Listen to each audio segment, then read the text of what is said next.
தடை போல சத்துரு வாசலை அடைத்தாலும் தடைகளை உடைக்கும் நீர் என் முன்னாய் நடந்து செல்வீர்.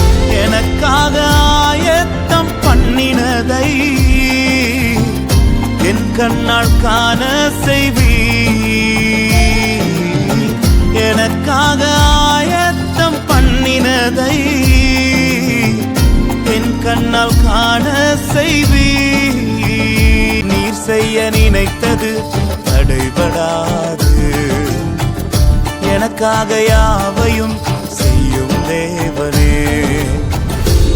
வேளைக்காக காத்திருக்க பொறுமையை எனக்கு தந்தருளும்.